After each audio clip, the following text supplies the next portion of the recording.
Yo no hablaría de que las marcas tienen que fidelizar a esta gente ahora y preservar el futuro. La palabra fidelizar no acaba de gustarme, pero aquí sí que me gustaría hablar de la palabra de familiaridad, ¿no? El hecho de que tú quieres que tu marca les sea familiar durante el resto de sus vidas y por eso tienes que estar presente, tanto impactándolos publicitariamente como en su vida diaria, para que ellos te consideren como parte de su mundo, ¿vale? Para que cuando ellos crezcan y empiecen a ejercer ya una vida adulta y a ejercer como consumidores, pues que te tengan en el repertorio de marcas de que les son familiares, que realmente esto sí que es muy importante, ¿vale? Sí, que establezcan un cierto vínculo emocional también con las marcas, que eso también puede ser muy potente cuando una marca ha estado, la tienes en la cabeza desde un momento que te marca tantísimo como la adolescencia, ¿no? Exactamente, porque la adolescencia es donde uno define, ¿no?, cómo va a ser de adulto, ¿no? Salió hace poco un estudio que decía que tu canción preferida de tu vida es la que escuchaste a los 20 años o más o menos, ¿no?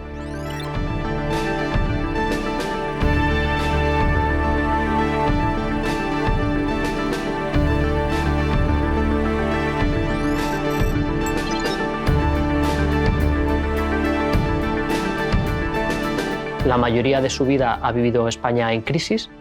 Digamos que lo único bueno que ha visto últimamente ha sido el Mundial y las 2 Eurocopas, pero los grandes hitos de la historia de España reciente, que fueron pues, los años 92, la Expo, las Olimpiadas, el Euro, la entrada a la Unión Europea, todas estas son cosas que no las han vivido. Digamos que toda esta etapa que a lo mejor sí que marcó a los millennials y que sí que le ha dado a lo mejor una sensación más de optimismo, esta generación nueva ya no la ha visto, pues ha nacido en una España y ha crecido en una España que ha estado pues, prácticamente toda su vida en crisis, ¿vale? Y esto también son hechos que definen. Hablamos a veces de pesimismo, pero no es necesariamente pesimismo, ¿no? A veces es la sensación de que ellos tienen que solucionarse la vida. Sí, en otros países sí que como el pesimismo les define mucho, por ejemplo, frente a los millennials, en España en cierto modo también, pero menos, sigue siendo una generación optimista. El pesimismo llega más en el momento de encontrar trabajo, cuando te enfrentas realmente a la realidad, pero sí que vemos que haber vivido un poco en este entorno de precariedad, que no quiere decir que todos lo hayan vivido de primera mano tampoco, ¿no? Pero siempre han tenido conocidos o lo han estado escuchando, pues hace que sean personas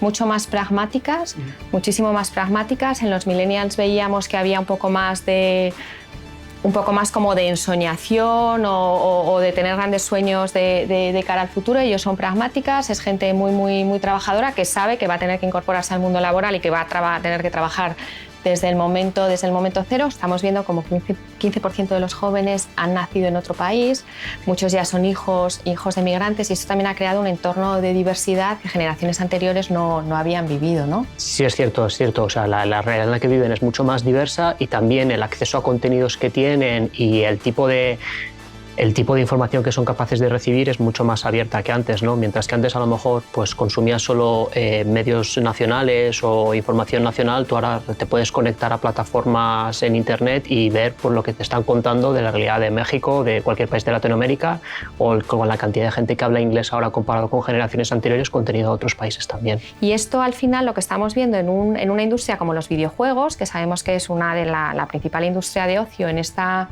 entre estos jóvenes, es que los videojuegos, frente a lo que a veces pensamos bueno, me voy a otro mundo, al final para ellos es un cierto retiro de poder ser realmente adolescentes en un mundo que les está empujando a ser adultos.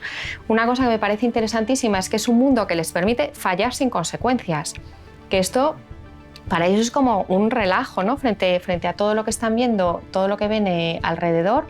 Y luego otro tema importante también que veíamos de los videojuegos es que obviamente hay competición en los videojuegos, la gente quiere ganar, pero también vemos que ven que es un entorno donde pueden colaborar. Y a veces en la realidad esa colaboración no es tan evidente debido a esa competitividad que están viendo desde fuera.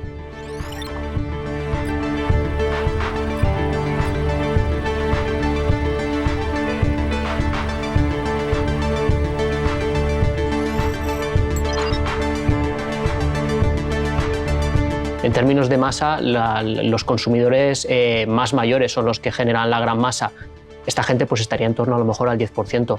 Lo que pasa es que no tenemos que fijarnos solo en esto, ¿no? Al final, si queremos crear marcas y marcas que sean relevantes a lo largo de las generaciones y que estén aquí para vivir y para vender, no solo en los siguientes 10 años, sino en los siguientes 100 años, hay que seguir construyendo marcas en esta gente joven, ¿no?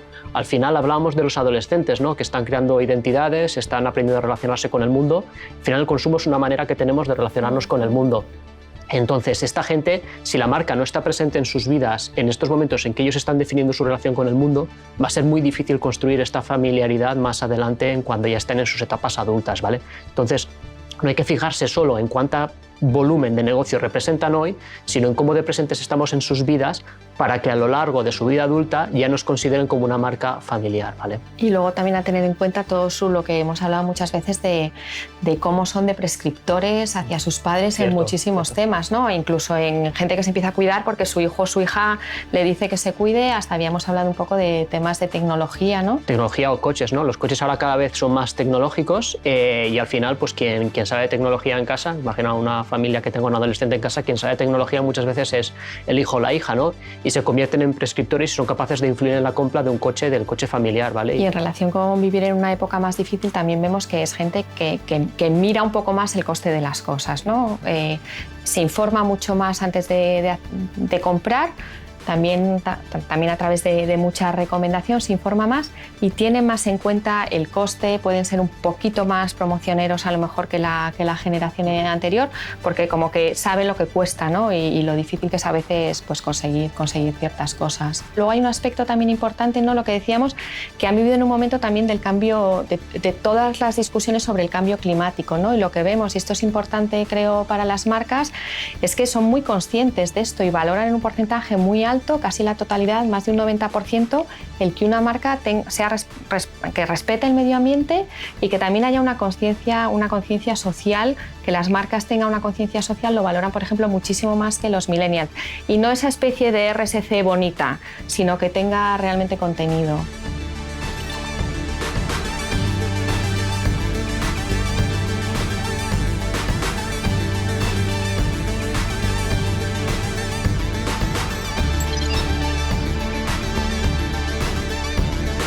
Al final los centennials son los verdaderos nativos digitales, o sea, han nacido ya con la tecnología en la mano, ¿no? Sí, cuando miras porcentajes de uso de gente que utiliza el teléfono móvil, ya es, o sea, la televisión es casi omnipresente, pero el teléfono móvil lo es incluso más, ¿vale? El teléfono móvil sería el aparato principal en el que están. De hecho, los datos que tenemos en España a día de hoy es que la gente está conectada más de 4 horas al día, estoy hablando de dato GfK, y más de 2 horas de estas serían en teléfonos móviles, ¿vale? Que es una grandísima parte del consumo que están realizando.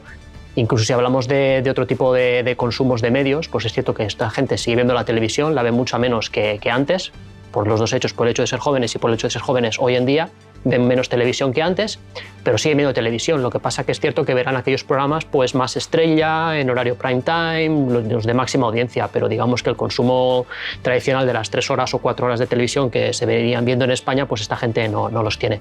¿Por qué? Pues porque hay otras alternativas, ¿no? Si pensamos en los datos de Comscore más reciente que tenemos de YouTube, tenemos que en la franja de edad entre los 18 y 24 años, que sería un dato robusto que es capaz de darnos ahí Comscore, el 90% de estas personas consumen YouTube y la media de contenido al día de consumo son 60 minutos de consumo al día. Esta gente al final hemos estado hablando de que es eminentemente visual, ¿no? Y realmente, claro, cuando uno plantea marketing, lo más poderoso suele ser las imágenes conjunto con las palabras, ¿no? Por esto los anuncios de 30 segundos de 20 hoy en día son lo que ha funcionado clásicamente, porque al final no hay nada tan poderoso como esto.